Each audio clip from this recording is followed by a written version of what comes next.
You can see my screen, right? Yeah. All right. So I'm going to import some data that I have prepared in this case. It's from the Dow Jones financial stock market. Can you share it with me? Yes, of course, I will share everything with you, including the presentation and the end of the session. Yes. So yes, and we're just going to import it. This is daily data, right? And daily data is always an heteroscedastic data.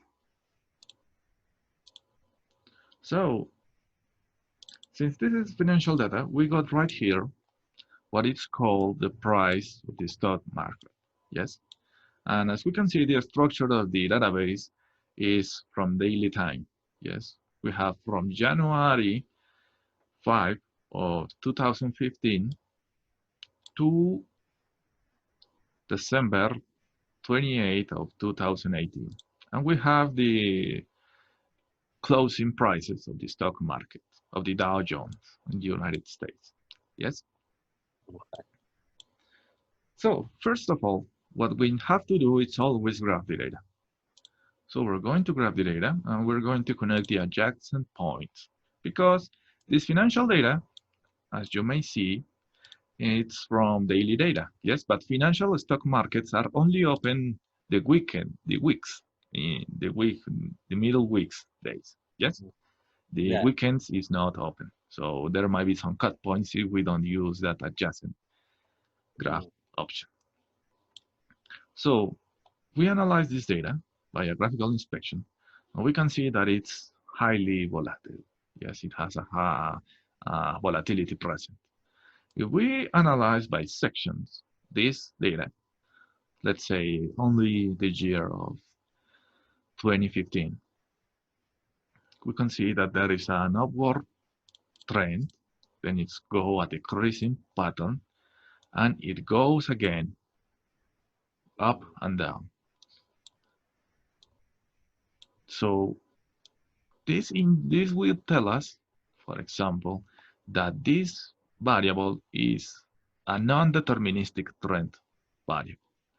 So what I'm trying to say with that is that this data has a stochastic trend. And a stochastic trend is something that is not determinate. So it moves from upwards, it goes down, it goes already up, and so it goes. Yes? That graphical inspection also indicates that the variable has a unit root. Yes, because this doesn't look like a stationary process.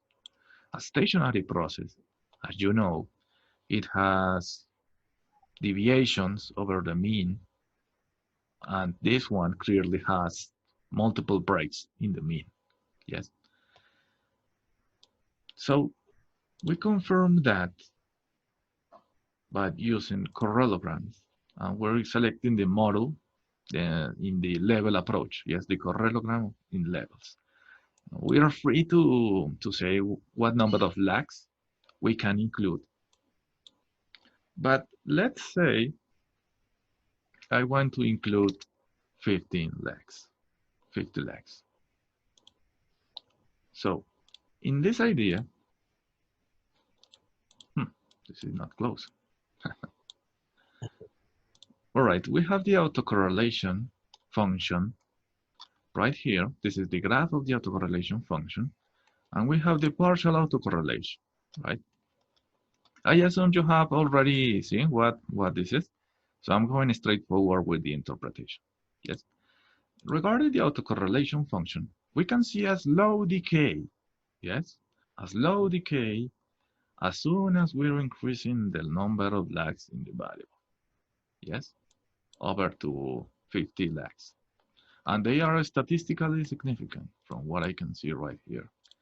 The partial autocorrelation, it's saying that we might have an autoregressive structure of order 1 because this line is a spready spike, um, no, a spready spike in the first lag. Yes, it has a spike regarding the partial correlation function, and it doesn't have any more.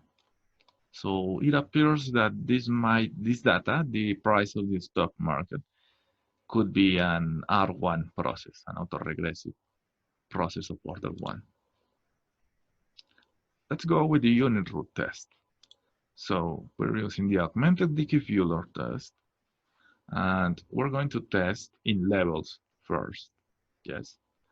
And if you desire, I can tell you how it's usually presented in papers and in articles, this kind of test. Yes. So actually, I'm just going to open a Word file where we're going to paste the results.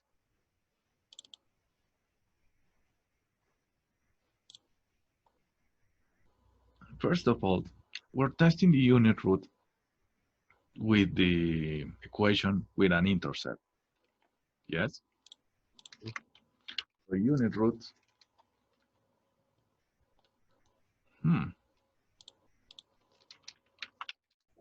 Unit root in levels. And we're going to use, well, you can actually use any of these criteria. Akaike, information criteria, search criteria, Hannah and Queen criteria. So let's go out with the search information criteria. And let's assume a number of lags of 20. Yes? So in this case, we need to focus on what is the null hypothesis. The null hypothesis is that the variable that we're analyzing, in this case, the closing price of the stock market of the Dow Jones, has a unit root. That is the null hypothesis.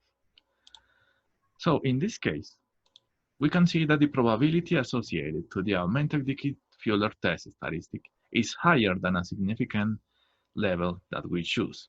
We usually choose a 5% level of significance. And this probability is higher than that 5%. So in this case, the test is indicating that we have a unit root process. Yes, that is the interpretation. So I'm going to copy this into the result. And conclusion right here is that we got a unit root process in the intercept form. So we might not have a unit root if we use the trend approach, of the Dickey-Fuller test. So we're going to test that again. In this case, unit root test, but we're going to keep it with levels, and we're using trend and intercept. Yes? And we're assuming the same criteria if we're going to compare from the intercept approach or the trend and intercept. Yes? The same information criteria. So again, we check what is the null hypothesis, and the null hypothesis right here is that our variable has a unit root process.